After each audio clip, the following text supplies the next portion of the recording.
Hello and welcome back. This is David from the Personal Finance Squad. We just finished with Chapter 9, Consumer Loans, and that means we are on to Chapter 10, which is finishing the budget. And that means this is our last chapter in the entire budgeting section of the book on video. Congratulations. So I hope you've been following along. I hope that you've been asking questions, and I hope that you've been following the exercises, because ultimately, when you're part of the squad, that means you are on a successful path. And I hope that you take that information and knowledge and pass it along to anybody that you know so that they can achieve the same or similar results as you do. So what we're going to do now is follow Jasper from January of 2013 through a 3-year build out into January 2016 because he's had options. He's had more money in his pocket because of his job, and he's paid some bills off, and we want to see the options that he has in front of him and what he's going to do with them. Okay, so what we need to do now is look at Jasper's budget in its current state. The first thing that we can look at is the leftovers / spending money. It's up $80. And the reason for that is that he decided to participate in the FSA and the DCAP. So his flexible spending account and his dependent care assistance plan. And those are pre-tax vehicles. And we love pre-tax. Therefore, more money is in his pocket, and of course not in someone else's. So that means he decided to take this $80 and pay himself a little bit more, and he deserves it, so good for him. Now, the other places on this sheet we can see we have childcare, groceries, auto, gas, utility, memberships. These were all calculated by way of the supplemental exercises that are performed for a year out, right? So if you've been following along with the videos and performing some of these exercises, then this is very near and dear to you. It's familiar. So what we're saying here is that these amounts are what is required to start his budget up front. So think of it this way, in that if this was a brand new budget, so if you have your own budget right now, this may be a different thing. Or you have money in the bank, this may be a different thing. But just for purposes of this exercise right now, we're just saying if you were starting from scratch, or even if you revamped yours, you're going to need this money in order to start the budget up so that you know that you have money through the entire year to pay for these expenses. Okay, so if we go down a little bit, we see that he has some truly supplemental items, meaning these items are fixed. These are known. They're not going to change. They're more stable at this moment, where these items that we just went through, we have to actually go perform them and say, hey, it could be a big fluctuation from month to month. Whereas we know with the trash service, for example, we said that it was $45 every 3 months. So that's easy. It's a straight $15, and that just simply goes in, and then every quarter you just pay it out. These items, again, they might go into supplemental, but again, it's probably more on a monthly basis. Now the other section here is our other or savings vehicles, and so really what we're seeing here is just a setup of organization. This is just, again, the way we can break it out so that we have categories, so it's easier to just see everything put together in a more organized fashion. Okay, so next we're going to get into the budget recap.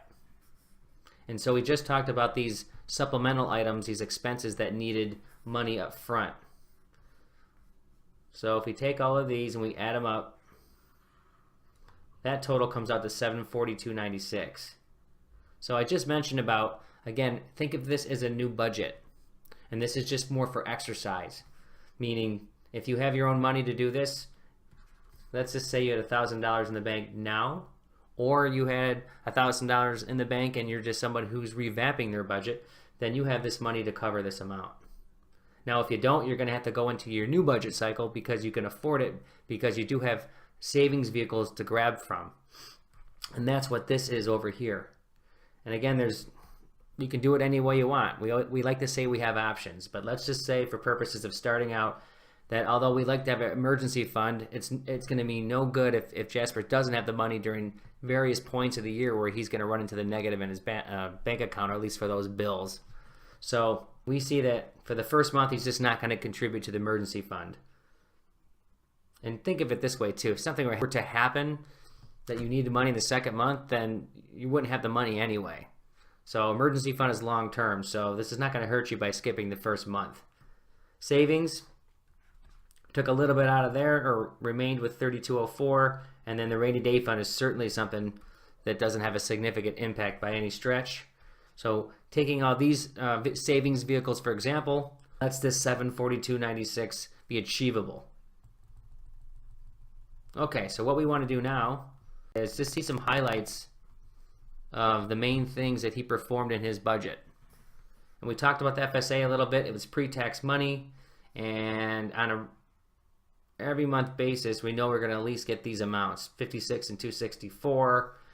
However, we know in the bonus check months, it'll be higher at 84 and 394. Again, we talked about how his money went up by 80 bucks, and he decided to put it into his leftover account because of these pre-tax vehicles.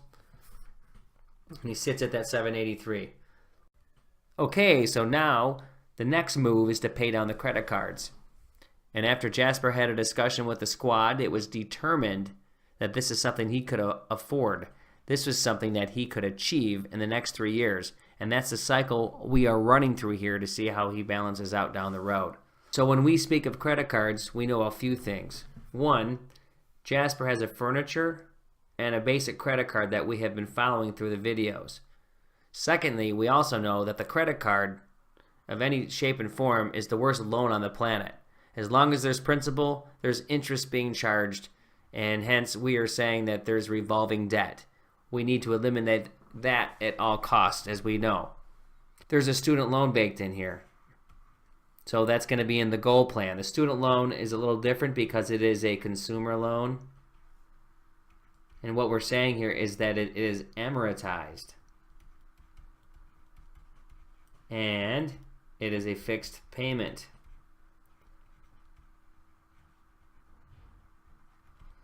Okay, so in order for Jasper to achieve this, it was decided that he would need to pay $250 over the minimum payment for the credit card, because the credit card is charging the most interest. And that is the rule. Whatever's charging the most, you knock that out first, and then you work on the other card, and the other card, and the other card in subsequent order. So in order to achieve that, it was decided that these savings vehicles, the leftovers themselves, college fund, rainy day, and savings and miscellaneous, all would be taking $50 away from them, and they would be taking that money and having it applied to the credit card. So in short math, we see 50 bucks times 5 vehicles, and that's where the 250 comes from. So the good thing about this is it allows Jasper not to give up all his money in one vehicle, like all his eggs in one basket. So let's say, for a quick example, we know that his savings is $200 a month. And let's say he wants to buy a paddleboard, and that is $600. Well, if he wipes this $200 out, he never has a shot to buy the paddleboard. Now, could he pull out of another account? Yes. And you have to move back and forth, and maybe he doesn't want to touch that money. I mean, it just causes confusion. It's too many decisions to make. It should be simple. The whole point is to give yourself options, to give him options. So rather than take the whole 200 out, he could say, I'm going to take out 50, and that's going to leave $150 a month. Now, the paddleboard is 600 bucks. So now you say, you know what? If he had a normal savings account of 200, that would take 3 months, right? 600.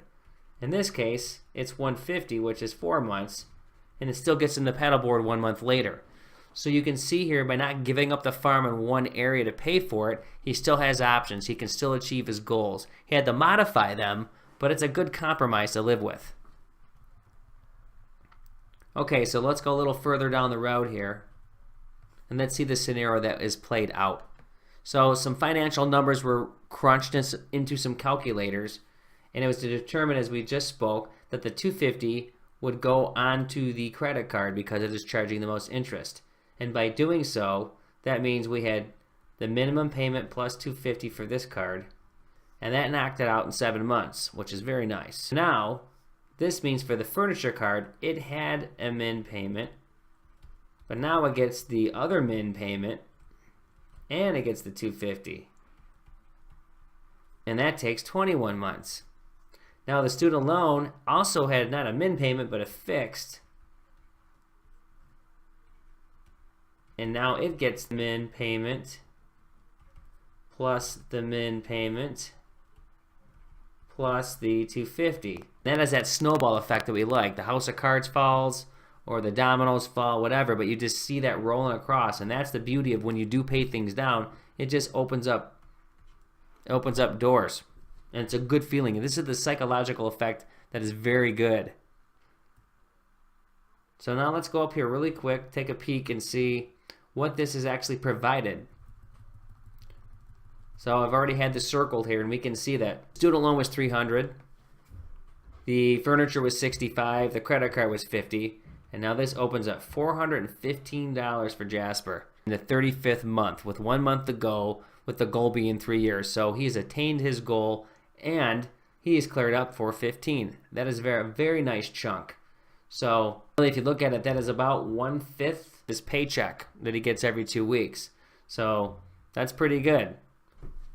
So at this point, we have gone through the things that Jasper has done to eliminate debt and establish his budget so that he can cover supplemental amounts. So he's doing some nice things here. So what we're going to do is go to the next section, and we're going to end this video here, and we're going to look into see what Jasper has attained and what options he has when he gets into his 3rd year. Okay, so thanks for joining, and we will see you in the next video.